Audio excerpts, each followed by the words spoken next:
కొడాలి నాని వ్యాఖ్యలకు కౌంటర్ ఇచ్చారు కేంద్ర మంత్రి పెమ్మసాని చంద్రశేఖర్. ఉద్యోగం పోయాక ప్రజలు గుర్తొచ్చారా అని ప్రశ్నించారు. 5 ఏళ్లు అధికారంలో ఉన్నప్పుడు ఎప్పుడైనా బయటకొచ్చారా అంటున్న పెమ్మసాని చంద్రశేఖర్తో మా ప్రతినిధి దామోదర్ ఫేస్ టు ఫేస్.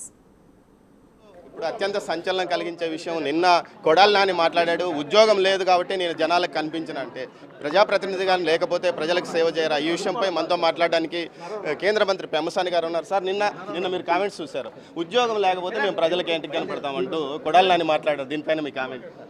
ఉద్యోగం ఉన్నప్పుడు మాత్రం వాళ్ళ నాయకుడు ఇప్పుడన్నా బయటకు వచ్చారా? ఏ రోజన్నా ఉద్యోగం 5 సంవత్సరాలు ఇచ్చారు కదా ఆయనకు ఉద్యోగం వన్ టైం అని అడిగితే ఏ రోజు రాలేదు కదా. పొరపాటున వచ్చినా పరదాలు కట్టుకొని చెట్లు నరుక్కుంటూ వచ్చేవాళ్ళు. ఇప్పుడు ఉద్యోగం పోయేటప్పటికి ప్రజలు గుర్తొచ్చారు.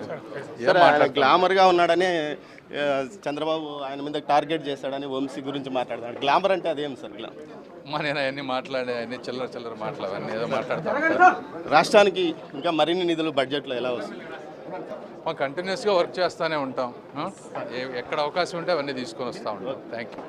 ఏదైతే గత 5 సంవత్సరాలుగా ఉద్యోగం ఉన్నప్పుడు ప్రజలకు ఏదైతే వైసీపీ అధినేత మాజీ సీఎం ఏదైతే ఏం చేశాడో అదేవిధంగా ఇప్పుడు వారు కూడా ఏం చేస్తారో అన్న విషయాన్ని ఏదైతే పెమ్మసాని అంటున్నారు. మొత్తం మీద కొడాలి నాని వ్యాఖ్యలను తీవ్ర స్థాయిలో ఆయన ఖండిస్తున్నారు. కెమెరా పర్సన్ పురుషోత్తంతో దామోదర్.